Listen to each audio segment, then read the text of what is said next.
आप चाहे कुत्ता पालें, बिल्ली पालें, सांप पालें या मगरमच्छ पालें, लेकिन इस बात का कभी भी भरोसा मत करना कि भारत के पड़ोसी देशों का भरोसा किया जा सकता है, क्योंकि इन्होंने पलटने के मामले में भारत के राजनेताओं को भी पीछे छोड़ दिया है। और ऐसा नहीं है कि मैं इसका आपको सिर्फ एक उदाहरण दे सकता हूँ, नहीं, हर एक देश का जितने भी भारत के पड़ोसी हैं सबके दो दो तीन तीन उदाहरण दे सकता हूँ। चलिए स्टार्ट करते हैं हम श्रीलंका से। आपको याद होगा अब से 1.5 साल पहले तक श्रीलंका चीन का पिट्ठू बना फिरता था, उसके कदमों में पड़ा रहता था, हर समय शी जिनपिंग का चमचा बन गया था। लेकिन जब श्रीलंका को चीन ने बर्बाद किया, पूरी तरीके से तबाह कर दिया, पूरी देश की जनता सड़कों पर आ गई, लोगों को पेट्रोल की एक बूंद नहीं मिल रही थी, चाइना जब बैंकरप्ट हो गया था, ऐसे में भारत ने इनकी मदद की, इन्हें पेट्रोल दिया, इन्हें डीजल दिया, इन्हें पैसा तक दिया, इनकी इकोनॉमी को रिबिल्ड किया, वापस से खड़ा किया। और इतना सब कुछ करने के बावजूद आज श्रीलंका कर क्या रहा है? चीनी कम्युनिस्ट पार्टी की कॉन्फ्रेंस ज्वाइन कर रहा है। एक बार फिर इनके देश के पॉलिटिशियन चीन की तरफ झुकाव दिखा रहे हैं, यानी कि जब हालत ठीक हुई तो फिर से चीन के चमचे बनने की कोशिश कर रहे हैं। अब बात करते हैं मालदीव की। तो आपको याद होगा अब से 6 महीने पहले मालदीव पूरी तरीके से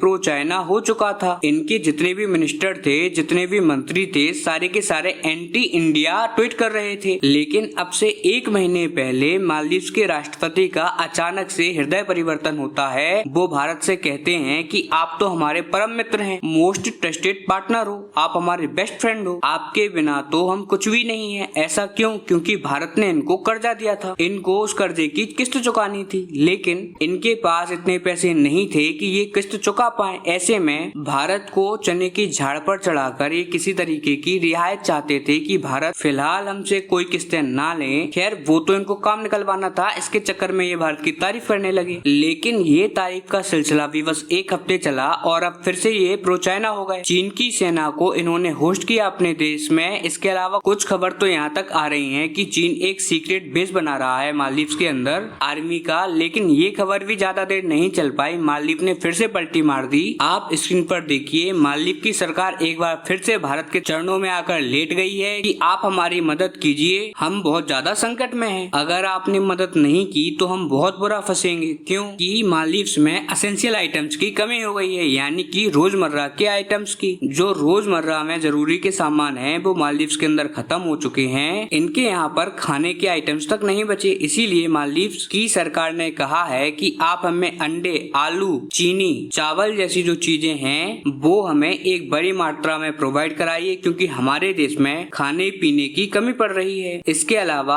आटा, दाल तक इन्होंने हमसे मांग लिया है। ये तो रही इनकी औकात। इतना ही नहीं, इन्होंने भारत सरकार से एक और दरख्वास्त की है कि आप हमको रिवर सेंट और रिवर स्टोन भी भेजिए। मतलब कि जो घर बनाने में बजरी लगती है, रेती लगती है, वो तक ये हमसे मांग रहे हैं कि जी हमें भेज दीजिए। हमारे यहाँ पर कंस्ट्रक्शन के जो काम हैं, बड़ी बड़ी बिल्डिंगें बननी है, एयरपोर्ट बनने हैं, पुल बनने हैं, ये सारे काम अटके पड़े हैं। इससे आप मालदीव की हालत का अंदाजा तो लगा ही सकते हैं। लेकिन सवाल होगा कि मालदीव की इस रिक्वेस्ट पर भारत ने क्या जवाब दिया है। तो देखिए, भारत का जवाब कुछ ऐसा है कि ना हमने इनको मारा है, ना पीटा है, लेकिन हमने इनको बीच में लटका दिया है। वो कैसे? दरअसल मालदीव ने हमसे कहा है कि आप सप्लाई डबल ट्रिपल कर दीजिए, लेकिन भारत ने कहा है कि हम आपकी सप्लाई सिर्फ 5% बढ़ाएंगे। मतलब कि अगर हम पहले 100 अंडे भेजते थे तो अब हम इन्हें भेजेंगे 105 अंडे। पहले अगर हम इनको 100 किलो आलू भेजते थे तो अब भेजेंगे 105 किलो। यानी कि बढ़ाना और ना बढ़ाना एकदम बराबर हो गया, क्योंकि 5% की सप्लाई बढ़ाकर हमने मालदीव के लोगों को ये भी संदेश दे दिया कि जी देखिए, आपके देश की संकट पर आज हम ही आपकी मदद कर रहे हैं, जबकि आपकी सरकार हमको गाली देती है।